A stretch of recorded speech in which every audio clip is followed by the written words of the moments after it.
இன்பத் தமிழே, ஈன்ற தமிழே, உலகின் மூத்த தமிழே, ஊர் போற்றும் தமிழே, என் தாய் தமிழே, ஏற்றம் நிறைந்த தமிழே, ஐயமின்றி சொல்வேன் ஒளிரும் தமிழே, ஓங்கி உயர்ந்த தமிழே, அவ்வை சொன்ன ஆத்திச்சுடி போலவே உன்னை போற்றி வணங்கி அவைக்கும் மதிப்பிற்குரிய ஆண்டோருக்கும் சான்றோருக்கும் என்னை போன்றோருக்கும் வையகத்திற்கும் வானகத்திற்கும் என்னை வாழ வைத்த தமிழகத்திற்கும் எனது பணிவான செந்தமிழ் வணக்கங்களை கூறிக்கொண்டு தமிழச்சியாய் எனது உரையை தொடங்குகிறேன்.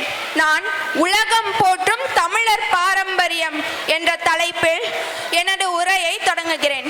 நான் யாழினி புகழேந்தி லாரல் மேல்நிலை பள்ளியில் 12ஆம் வகுப்பு படிக்கின்றேன். உலகிற்கு கலை, அறிவியல், பண்பாடு, விளையாட்டு ஆகியவற்றை கற்றுக் கொடுத்தவன் தமிழன். உலகிற்கு அறிவையே கடனாக வழங்கியவன் தமிழன். வேறு எந்த மொழிக்கும் இல்லாத பெருமை தமிழுக்கும் தமிழர் பாரம்பரியத்திற்கும் உண்டு. காரணம் என்ன?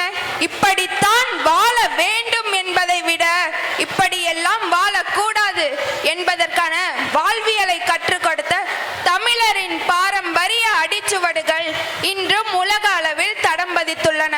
நாடாண்ட மன்னன் முதல் சாதாரண குடிமகன் வரை நமது தமிழினத்தை போற்று வாழ்ந்த தமிழினம் நம் தமிழினம்.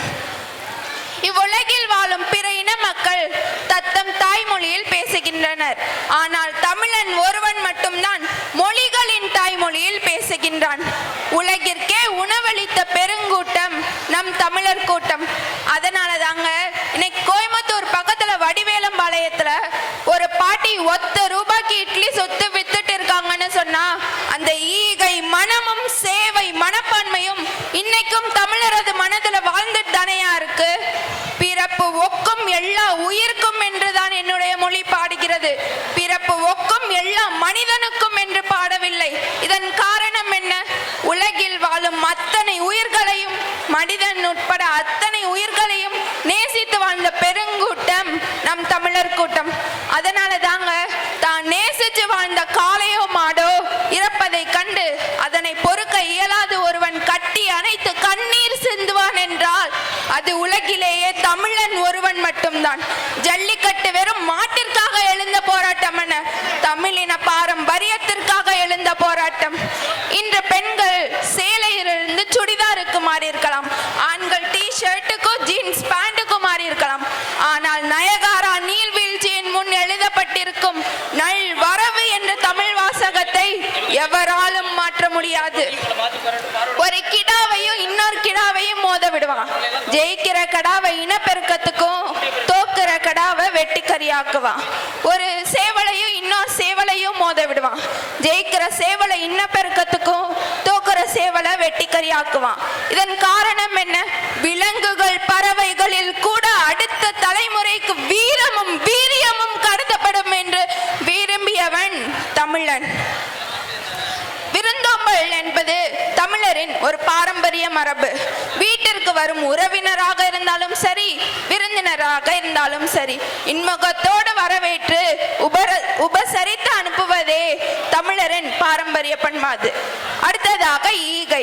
ஈகை என்பது மனிதனுக்கு மனிதன் மட்டும் உதவுவது ஈகை அன்று, விலங்குகள் பறவைகளுக்கு கூட உதவுவது ஈகை என்று சொல்வர். படர கொம்பின்றி கிடந்த கொடிக்கு தனது தேரையை கொடுத்து சென்றான் பாரி. குளிரால் நடுங்கிய மயிலுக்கு போர்வை பொத்தினான் பேகன். நீண்ட நாள் வாழ வேண்டிய நெல்லிக்கனியை அவை அதியமானுக்கு கொடுத்து சென்றான் என்று வள்ளுவன் ஈகைக்கு இலக்கணம் வகுத்தான்.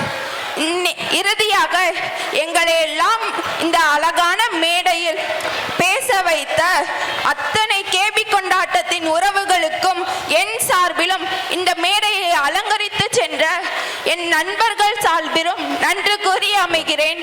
நன்றி, வணக்கம்.